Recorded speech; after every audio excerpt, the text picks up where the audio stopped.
और हम आपको बता दें कि 7 अक्टूबर को इजराइल के जिकीम बीच पर हमास आतंकवादियों ने सबसे पहले घुसपैठ की थी। इस जगह पर सबसे पहले जी न्यूज की टीम पहुंची। हमारे संवाददाता विशाल पांडे ने हमें ये एक्सक्लूसिव रिपोर्ट ग्राउंड जीरो से भेजी है, वो आप देखिए।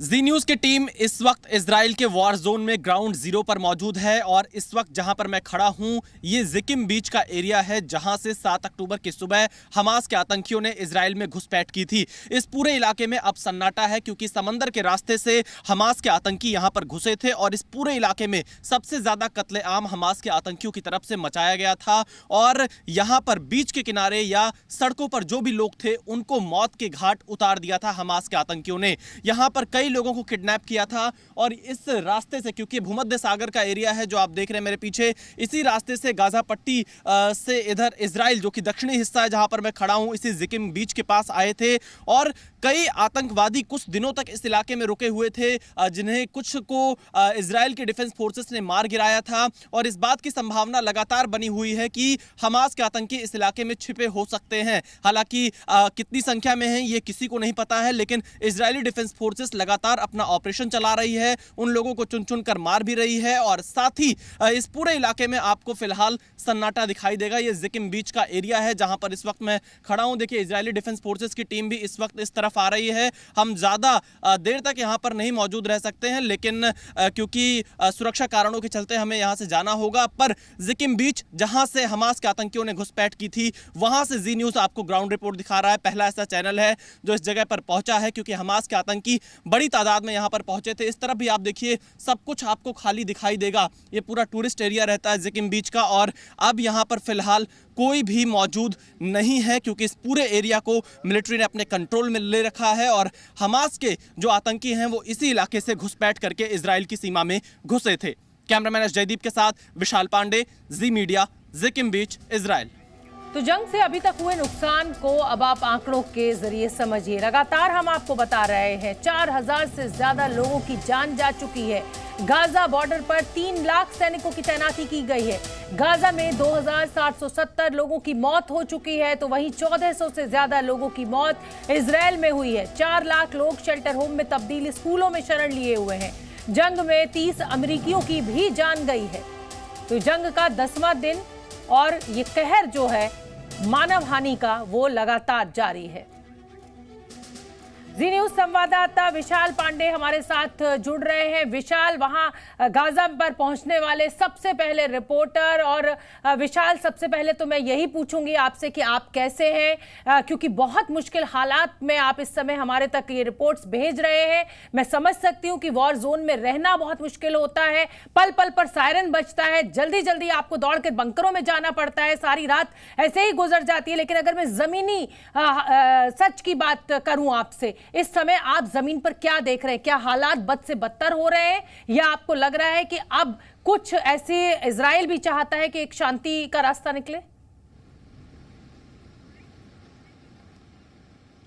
देखिए शोभना, अगर इजराइल की बात करें तो हमने इजराइल डिफेंस फोर्सेस से जिन भी लोगों से बातचीत की है, इजराइल के जिन नागरिकों से बातचीत की है, उनका ये मानना है कि ये इस पूरे जंग को तब तक नहीं रोकेंगे जब तक हमास का अंत नहीं कर देंगे। और इसकी पूरी तैयारी इस वक्त मैं देख सकता हूं क्योंकि मैं गाजा बॉर्डर पर मौजूद हूं। मेरे दाहिनी तरफ गाजा पट्टी का इलाका है और इस पूरे इलाके में यहाँ पर भारी तादाद में इजराइल की सेना की तैनाती है। इजरायली टैंकों की तैनाती है, इजराइल की बख्तरबंद गाड़ियां मौके पर आकर यहाँ गाजा बॉर्डर पर मौजूद है। एक बार मैं तस्वीरें दिखाना चाहता हूं। ये पूरा गाजा बॉर्डर का एरिया है और इस पूरे इलाके को मिलिट्री जोन घोषित किया गया है। यहां पर सिर्फ आर्मी के लोग दिखाई पड़ेंगे, मीडिया के लोग आपको दिखाई पड़ेंगे और ये रास्ता जो आपके कैमरा स्क्रीन पर आप देख रहे होंगे, टीवी स्क्रीन पर, ये गाजा पट्टी की तरफ जाता है जिसे इस वक्त पूरी तरह से यहां पर इजराइल की आर्मी ने कंट्रोल कर रखा है। आप ये भी कह सकती हैं कि जमीनी युद्ध जिसकी बात की जा रही है पिछले कई दिनों से, उसकी जो तैयारी है उसके लिए इजराइल यहां पर पूरी तरह से अपनी सेना को तैनात कर चुका है और उस इजरायली सेना को इस वक्त ऑर्डर का इंतजार है गजा पट्टी में घुसने के लिए।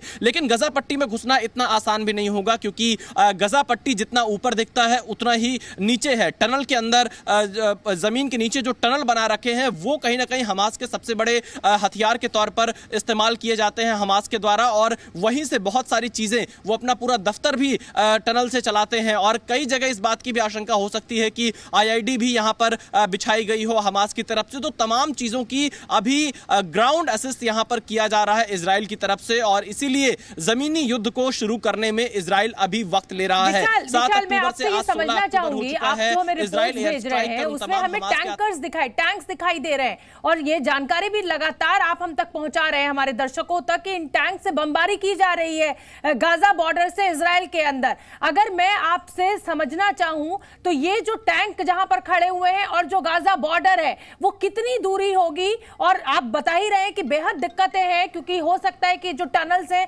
उसमें बम बिछाए रखे हों हमास की तरफ से।